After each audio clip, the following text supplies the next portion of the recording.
Mr. Invest ALOT, welcome back to the channel, baby. Welcome, bingo cowboys. So today we have something very interesting to discuss. I hope you find it valuable and entertaining. So of course we're going to be talking about Pacific Biosciences, Ark Invest's behavior. We'll be talking about Ark Invest analysts and what does it actually take to get inside this ARKG portfolio. Also, Kathy's been on CNBC talking about genomics and what she's predicting for the future. If you're new around here, my name is Miguel, aka the bingo cowboy, and we look for the biggest, juiciest growth stocks. So I've been sneaking into festivals and events trying to get you the best information. We've been covering Bionano genomics since before the Festival of Genomics, and I just wanted to remind you that we've got these upcoming events today that I will be live streaming for everybody. Thank you so much for your donations, because without your donations I can't get into these events. So I really appreciate everybody that likes, subscribes, everybody that is a channel member and joins the Patreon as well, anybody that sent me offline donations. I love you guys. Thank you so much for helping me live stream for all of us. So this presentation is going to be coming up first. It's the AACR one, and that is going to be at 1 to 2 p.m. today. That is Eastern time. So this is what it looks like inside. We've got 5 hours 48 minutes until liftoff, baby. So not only this, but we also have another event later on in the evening that I'm streaming. This one is at ACMG, and it's basically a postnatal presentation. It's a platform presentation. It's going to be around about 4:15 p.m. So they're going to be talking about hot topics, about genome sequencing, and then they're going to have this segment. They're going to have clinically relevant genes hiding in plain sight and how long-range technologies resolve them. And I really think that ACMG is going to be key for showing people, presenting our information. There are over 16 different presentations, and this is how long it is scrolling. There's so many people here, from clinical professors to geneticists to genetic counselors. There's so many people from different institutions here. Just take a look. Scroll, scroll, scroll, scroll. Hundreds and hundreds. And imagine these are just people who are presenting. Can you imagine how many people are watching? This seems like a huge event. So check the link above my head here for this one on optical genome mapping at AACR. And for ACMG, look out for this hot topics link as well above my head. Both will be live streamed today. Also, if you'd like to support my channel, please click the join button above my head. It's only 99 cents and you really help me to create good content. But if you're unable to join channel memberships or the Patreon, just you hitting like and clicking subscribe is enough for me. Welcome to the family. Before we begin, always remember this is not financial advice. This is for entertainment only. And so it begins. So I was looking on StockTwits and I saw the messenger of Moistville here. He tagged me in this. He was saying that he is certain that Eric and Simon have talked. So Eric Holmlin, our CEO, and Simon from Ark Invest, he believes that they have talked extensively about Bionano. So now he has said that when ARKG first purchased Pacific Bioscience, this was in September of 2017. And let's fact check him on that one. So according to this website Fintel, we can see here Ark Investment Management LLC ownership in Pacific Biosciences. So they showed you here when they initiated their position. They filed a 13F form and they initiated a small position of 34,725 shares, and this was in September 2017. So Messenger of Moistville then continued and said this was 7 years after IPO, initial public offering, and they were below the IPO price until late 2020. Bionano is above IPO price now. So fact check, let's take a look here. This is a Forbes article. Pacific Bioscience goes public, and then the date of it is October 2010. So it took 7 years for Ark to actually make their initial position in Pacific Biosciences. He then continued to talk about Bionano. He said Bionano has come a long way, but we still have work to do. Ark knows us well. They are picking their moment because the ship has sailed.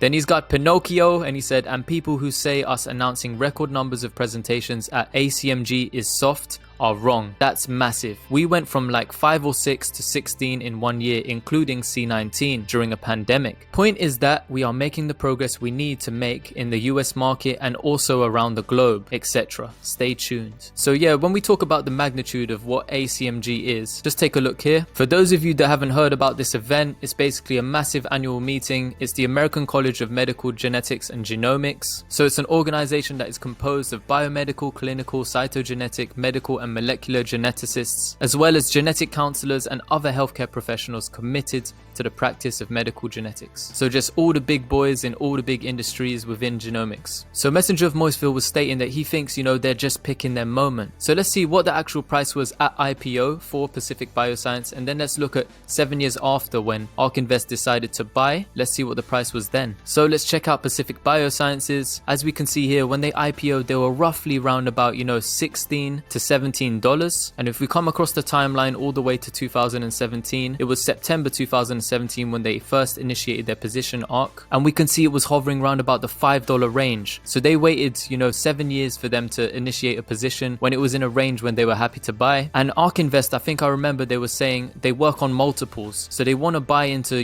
companies they believe are going to have massive growth, and they want to do that at the right price. So when he also was talking about Ark knows as well, they must do, because in order for them to actually appreciate us and put us in the genomic toolkit, Ark Invest knows and they can see that all of these companies play a part in the genomic toolkit to provide a fuller, richer and more accurate view into biology. And there we are, Bionano Genomics. I also saw another post suggesting why Ark Invest hasn't bought, and they were talking about Simon Barnett, the analyst, and his holdings. So they're talking about conflicts of interest here, analyst disclosure. He owns PacB and Vitae and ADPT. Ark Invest owns more than 1% of these companies. Simon Barnett owns shares in PacB and in Vitae. These guys also have a YouTube channel. It's very interesting, their perspective as well when they talk. They're very clued up about Bionano Genomics, and they're always deep diving. So the full bullcast is also talking, and they said that's a good point about PacB and Ark. Gaining some perspective is always a wise endeavor, isn't it? Just because a potential investment exists doesn't mean it's the right time to jump in it for both parties, the investor and the company. I totally see Ark hopping on, but we'll have to wait and see when the time is right for them. Bionano holds the tech that complements the current methodology, sequencing. Ark won't want to miss out on this cash cow. They aren't stupid. We'll just have to sit around on our diamond hands and see what transpires. Like Messenger of Moistville, like. So Ark Invest decided to wait 7 years. They initially bought, and then they carried on buying. I think it was around about 2020 when it was still below the IPO price. But let's take a look at Ark Invest behavior now towards PacBio and see what they've been doing for the last couple months. So as you guys may know, I use Lucid Tracking. If you look in my description box below, I use the premium version, and I use it to actually make sense of data and track stocks. This is for everything to do with Ark, but they also have BlackRock in there, and they're going to have cryptocurrency as well. So now I'm going to take a look at Pacific Bioscience and exactly what Ark Invest has been doing in their portfolios. So if I go into arkg Innovation, April 12th was the last update here. If we scroll down to the bottom, February 11th 2021. So next to my head you'll only see red. You'll see here that arkg, they've literally just been trimming, cutting position.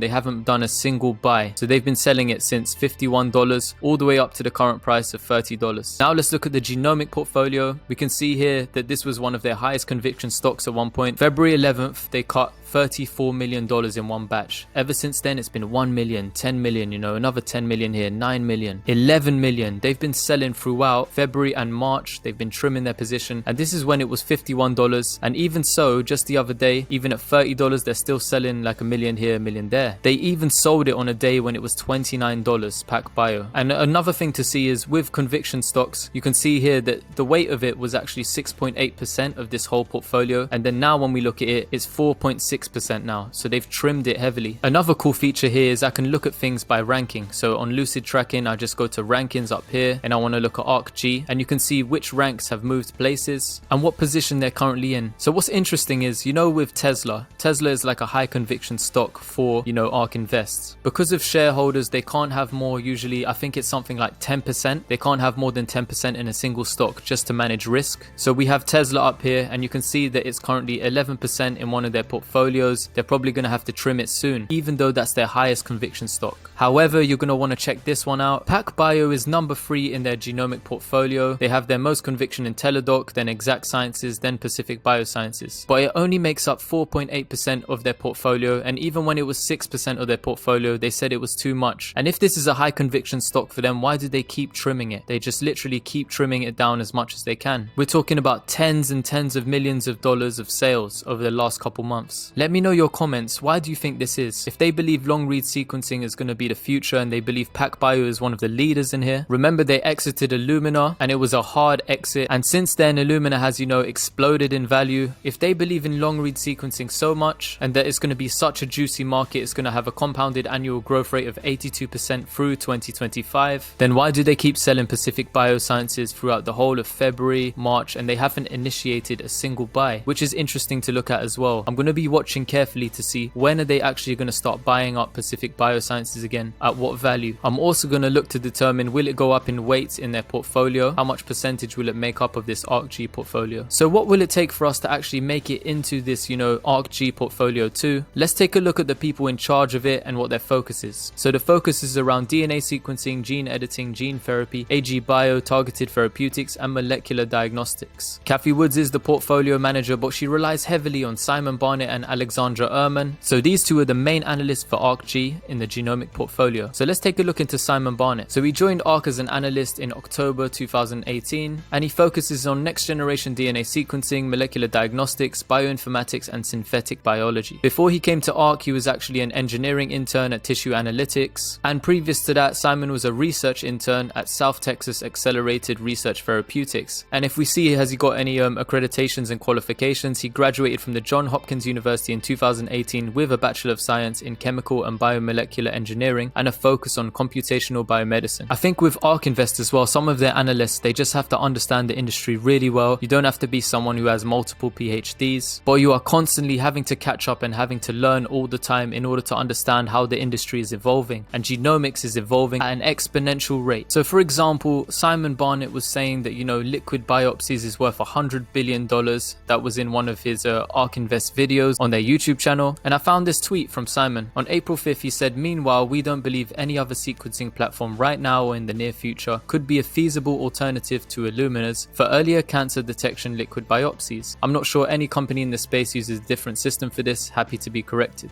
So if they believe that, liquid biopsy is going to be a $100 billion industry and Illumina is running the game for earlier cancer detection liquid biopsies, why did they exit Illumina? Let's take a look at the other analyst, Alexandra Ehrman. She joined recently, February 2020. She joined as an analyst on the Genomic Revolution strategy, focusing mainly on gene editing, stem cell, and novel immunotherapy technologies. So prior to Ark, she conducted clinical cancer research. So she was previously a senior research program manager. She also has her own consulting firm. She has a Bachelor of Arts from McGill University and a Master's in Epidemiology and Community Health from New York Medical College. She's also published lots of articles for cancer research, AI, and space medicine, and she's filed 3 patents. So Kathy Woods relies heavily on these analysts to bring her the information she needs to have conviction to enter into these companies. So with Bionano Genomics, according to Google, I don't know how accurate this is, if it's $6.99 around that region, at what price point would Ark Invest consider buying into Bionano Genomics? And if we continue to come down in price, will we see an initial position from Ark? So we're going to listen to Kathy Woods just talk about genomics for 2 minutes. She's still extremely bullish on the industry. So we think that's a huge trend out there. We also think genomics in the healthcare space. We, for the first time, thanks to DNA sequencing, again, costs have come down low enough. DNA sequencing is going to introduce science into healthcare decision-making for the first time. We can honestly say that until now, more than half of all healthcare decisions were in some part made through guesses or experiences. Now we're going to have the data. What has mutated in your genomic profile? What in the 6 billion bits of code in your genome, what's gone wrong? It's like a needle in the haystack. What's gone wrong? For the first time, we'll be able to identify exactly what's gone wrong. And with CRISPR and other gene editing technologies in gene therapy, along with artificial intelligence. So it's this convergence of DNA sequencing, right, artificial intelligence, and gene editing. We're going to be able to cure diseases that we never thought it would be possible to cure, including cancer. Certainly we'll be able to discover cancer in stage 1. A lot of companies, Invitae, Exact Sciences, are helping us do that.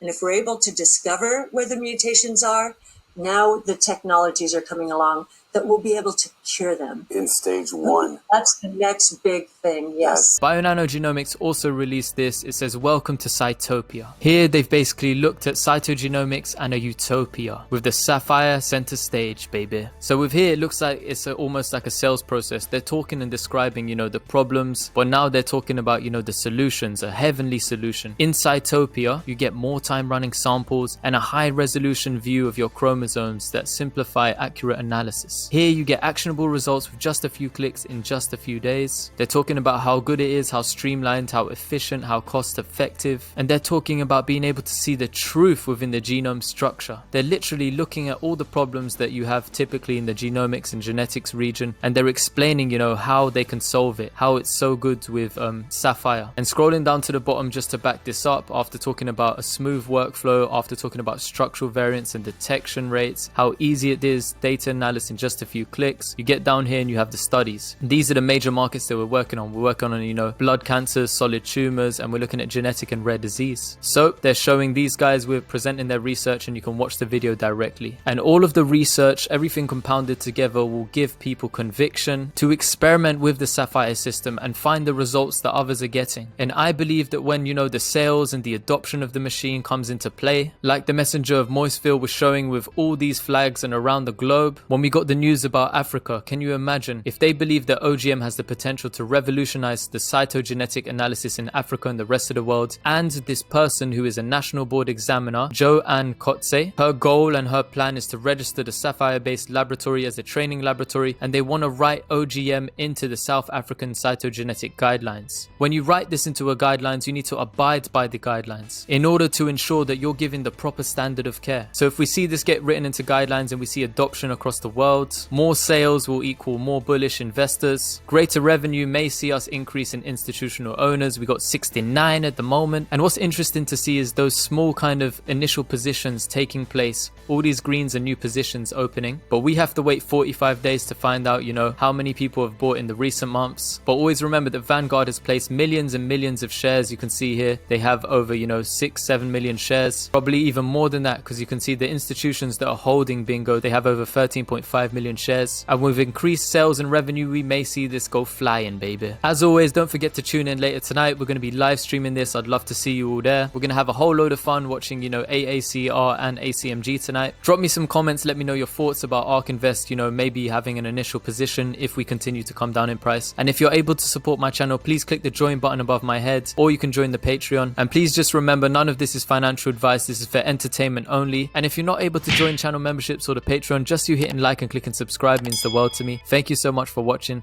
I love and appreciate you guys. Mr. Invest a Lot, over and out, baby.